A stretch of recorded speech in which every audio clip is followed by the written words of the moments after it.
I woke up tomorrow with my head sewn to the carpet. We interrupt our program to bring you this Christmas news. Merry Christmas, everyone. This is Kringo Cronkite reporting live for Christmas Countdown's Merry Minutes with Jingle Bell Jordan and Chris Misley. Hello, everybody. It's Eric, Danny, and Chris. We are all back together for another edition of Merry Minutes. We got a chock full of good stuff for this one. Yeah, I'm excited. I think we should just get right into dive it. right Let's in? just dive right into it as if it was a big snowbank filled with delicious Christmas news. Right. Yummy, yummy. And before I get to this first story, I don't know if you guys saw in the title, but we do have a guest. Yes. Who'll be joining us later. I don't want to spoil too much, but it's going to be major. It's going to be major. We both went to the same spot. Ding, ding. We haven't had a ding, jingle, jingle this season, have we? No. Remember? Ding, jingle. Anyway. Okay, first story. This one, thrilling. Thrilling news. And would you believe it? This came to us from our field correspondent again, the old reliable Cinnamon Sylvia. Cinnamon Sylvia. We'll have to have her voice on the show at some Yes. point. Maybe I'll have her record a voice note. And she'll be like, Yes. "Hey guys, I found this news." That's great. Something like Even that. if it's just that. Yeah. Yeah. But Cinnamon Sylvia shared this with us. Chris, our producer extraordinaire, does an annual trip, right? Chris, you go out to Chicago every year. Is that correct? We drive out there to visit my family for Labor Day weekend. And one of the things we like to do is drive out to check out the Home Alone house just to kind of say goodbye to summer and kind of usher in the holiday season. And yes, in early September, but at the point. But as we were driving by it this last September, the ground was all torn up and there was a bunch of windows boarded up. It looked like it was in shambles.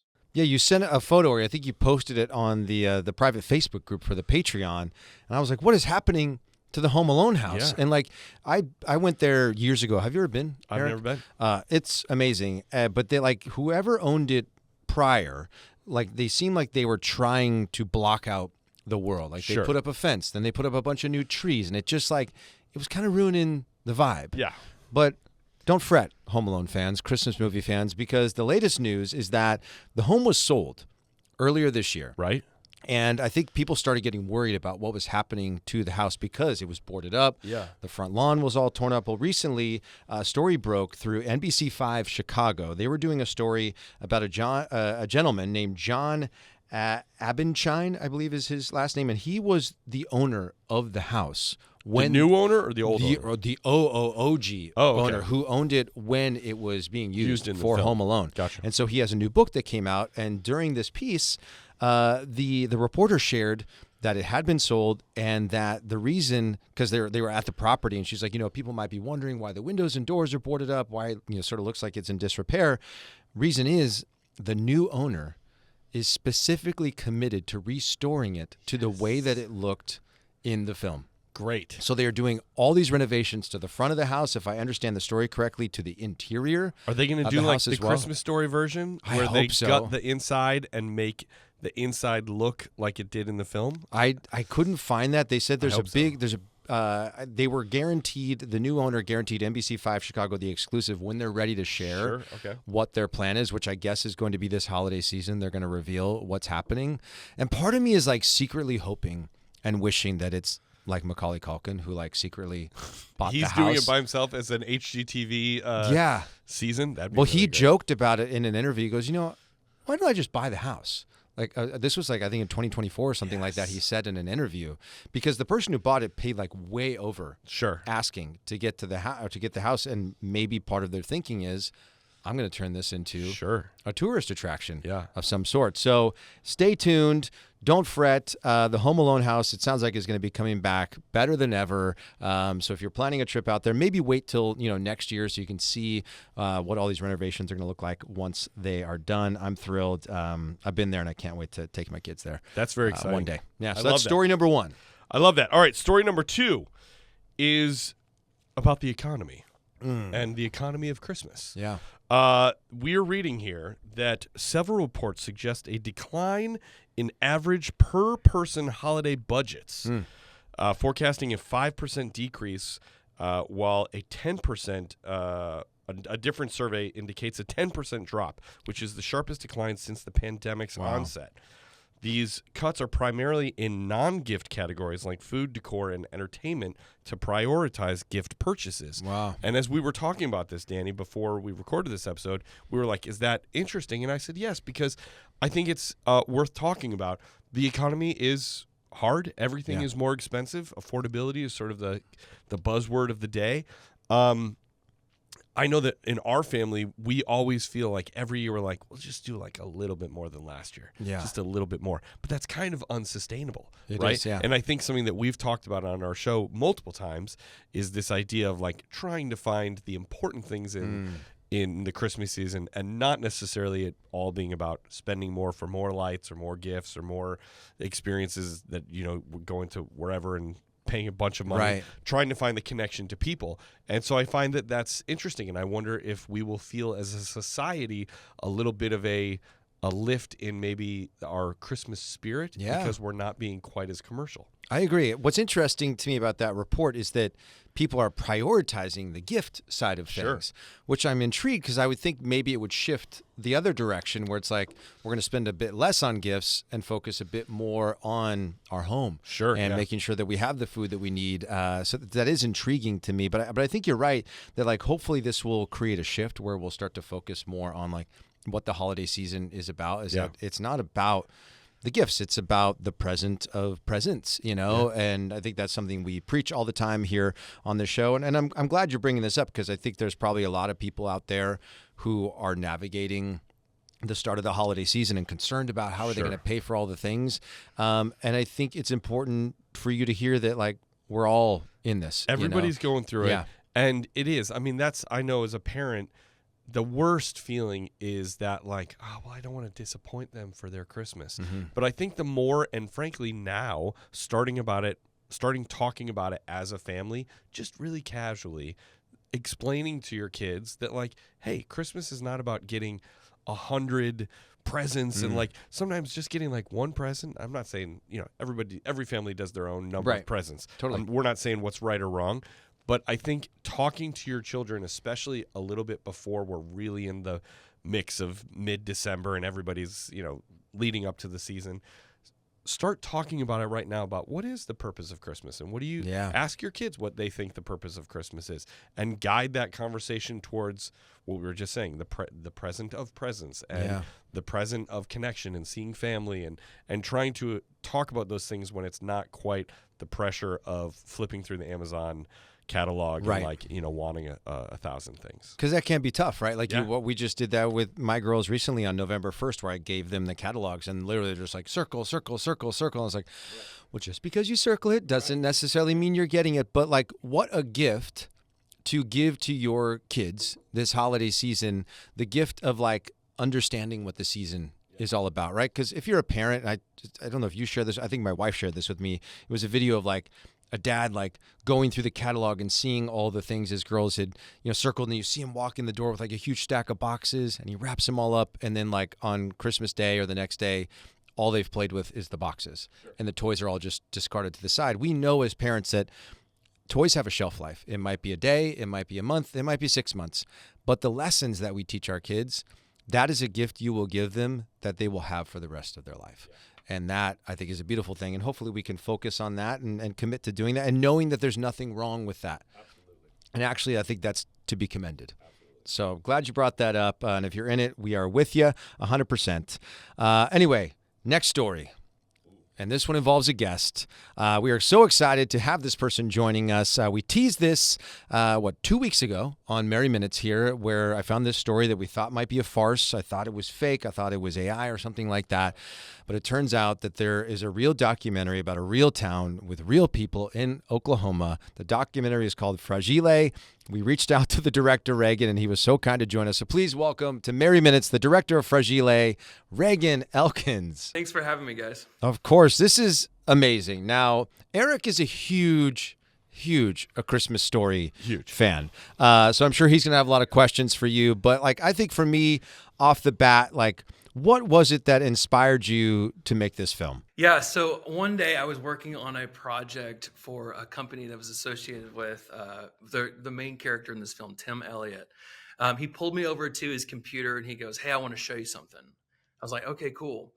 He shows me on his computer the worst photoshopped image I've ever seen of a leg lamp at the end of Main Street in Chickasha, which is my hometown. And I laughed in his face. I thought he was joking. I thought the whole thing was a joke. He did not laugh back. It was 100% real.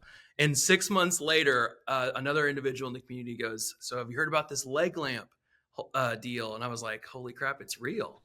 And so in 2020, I got a phone call and someone said, "Hey, dude, you need to bring a camera down here because they're putting this inflatable leg lamp up downtown."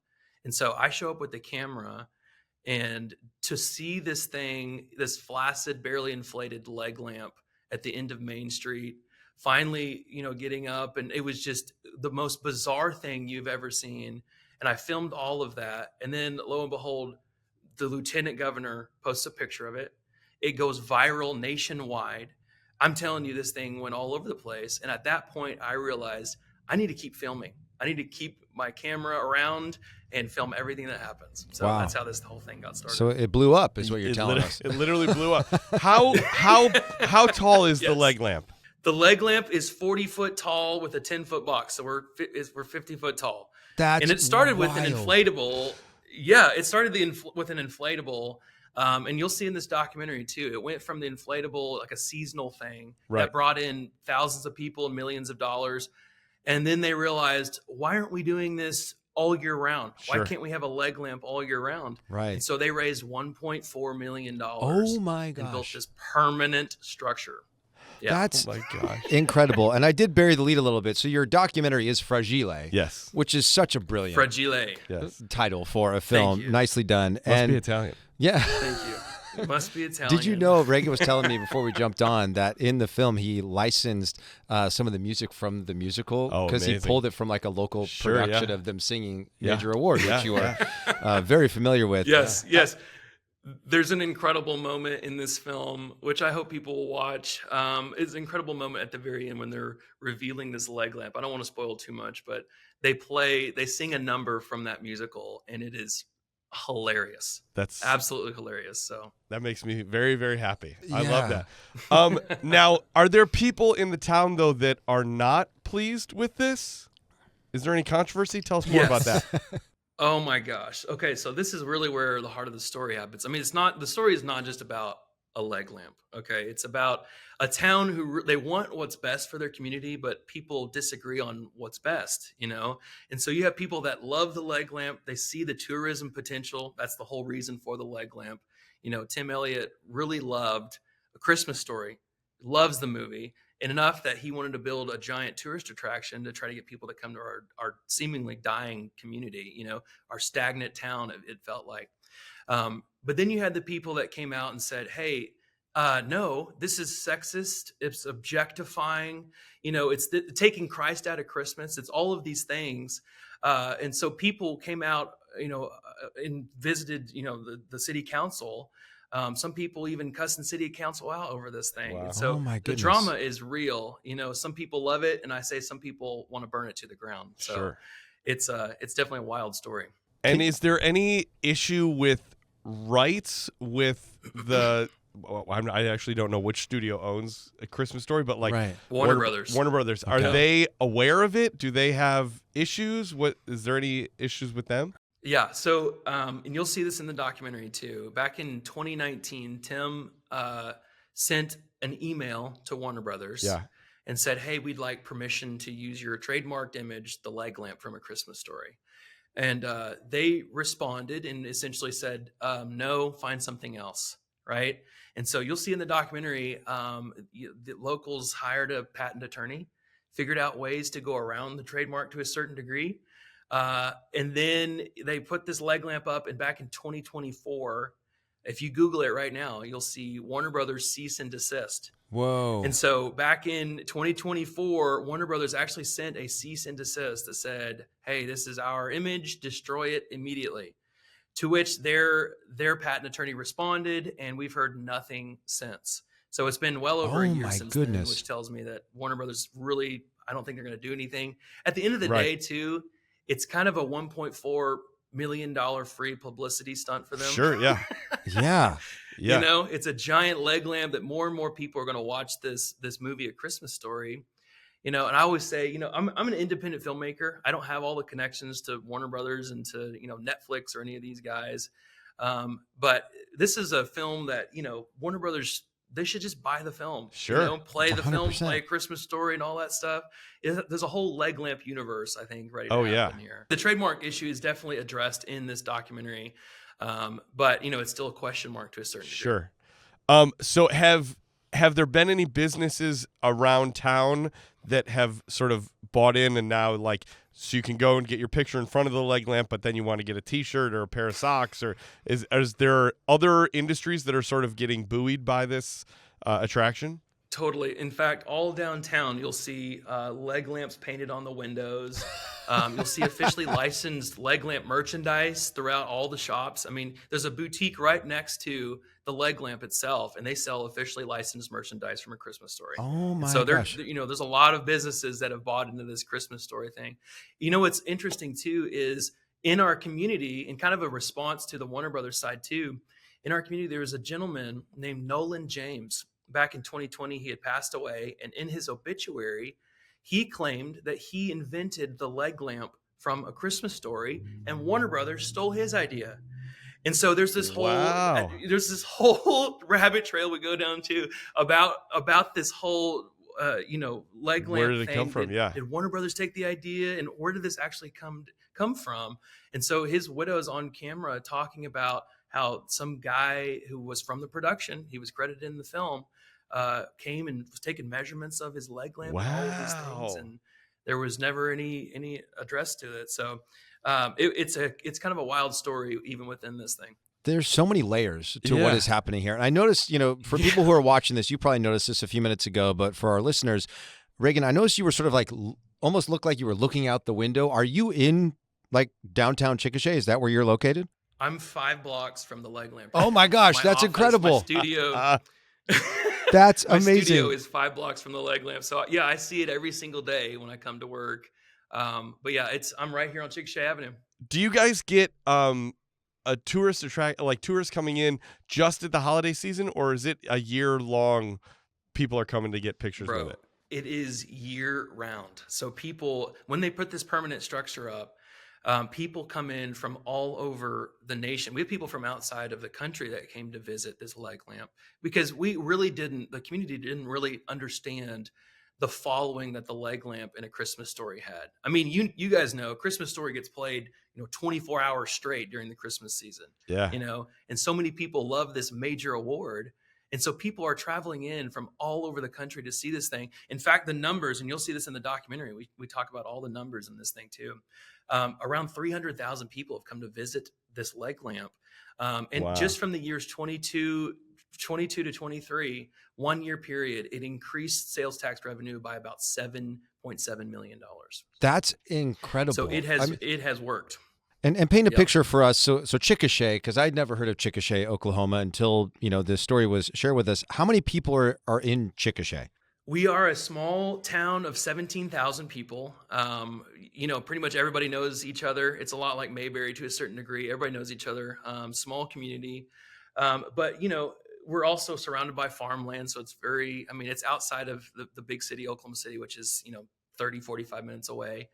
We're a small, tight-knit community. That's why whenever people start butting heads over something like this, it feels like to us as locals that the town is falling apart. And that's kind of the log line for this film too, how a giant tourist attraction nearly tore a small town apart.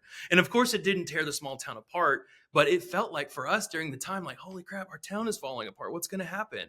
Because everybody's at each other's throats and whatever it may be. But at the end of the day, I hope people see it's not just about the drama. It's about a community who truly cares for their town, and they want what's best for it. And so there's a kind of a deeper meaning in there too.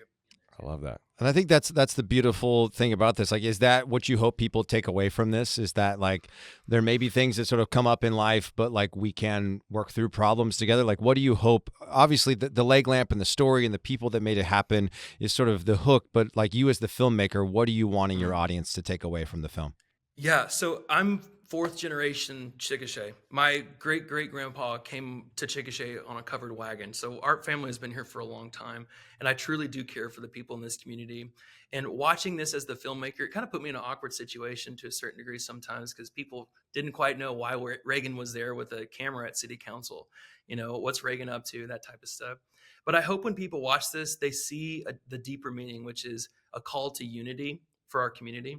You know, it's not just about the drama. It's not just about a leg lamp. It's about a town who wants what's best, but also, guys, let's work together on the next one. You know, we don't have to be at each other's throats. We can work together. And that's what I hope people will see. But, you know, I think people are also intrigued by some of this small town drama. It's a lot of Parks and Rec, you know, that show Parks and Recreation, a lot of that type of feel in this documentary for sure. A little bit of Tiger King maybe, and then a lot of Christmas Story. So, so if all three of those shows came together, that would be this documentary. Yeah, for sure. We got to blow this thing up. Where can people find this, Reagan? Where can they stream your film? I appreciate that, guys. This is if they look up fragiledocumentary.com, it'll take you straight to the Vimeo OTT and Vimeo On Demand, where people can watch that starting the 7th, November 7th. Hopefully, I have a little distribution company that will hopefully get it on some other TVOD, like transactional sites and things like that. But man, if a Netflix or a streamer ever wanted to contact me and get it on their site too, I would love to talk with them about that as well. This is definitely one of those films that I think is going to have nationwide traction. It's got the small town intrigue. It's got the drama. It's got the back and forth on the foundation of a giant 50-foot leg. So it's that's incredible. Pretty unique of a story. I love it. Yep. I love it so much. Amazing. So make sure you said fragiledocumentary.com, and then where can people find you on social media? Yep. Social media, you can look up Fragilé documentary. You'll find all the trailers and all kinds of behind the scenes stuff there. We're going to be posting over the next, a couple months leading up to Christmas and all that good stuff. Also, Intellego Media is my production company, so you can check us out there too. Amazing. Well, if we're ever in Chickasha or surrounding areas, we're coming to see you, Reagan, and we got to check out that lamp. That thing is incredible. We appreciate you taking the time to jump on. It's always fun, when we sort of throw out these ideas. Like, wouldn't it be amazing to have that person on the show? And boom, here you are. So we wish you the best of luck. Merry Christmas. I hope your film gets a major award. Hey, thank you guys. Thank you guys. Seriously. Awesome. I appreciate you guys. And thanks for having me. This has been fun. Our pleasure, Reagan. Merry Christmas. Have a great day. Y'all too. That was awesome. He's very cool. I'm actually very, very excited to watch that. Yeah, me too. Sometimes you hear about stuff and I'm like, I want to check that out. I'm like, tomorrow when this thing comes out, I'm watching it. We got to blow it up, man. I love it. All right, folks, that has been your weekly dose of Christmas news. My name is Kringle Cronkite. And I'm Jingle-filled Jordan. And we've been here with Chris Misley. No, you got to go to. And I'm Chris Misley. Yeah. And okay, let's try it again. This has been Jingle. No, who am I? Oh my gosh. Who are you? Who am I? Who are we anymore? Hello, this has been Kringle Cronkite. And I'm Jingle-filled Jordan. And we've been joined by. It's me still. I'm Chris Misley. The underplay is so good. We're going to wish you a very heartfelt Merry Christmas. And Happy Holidays. We will see you on the next one. Bye, everybody. See ya. Chris Misley.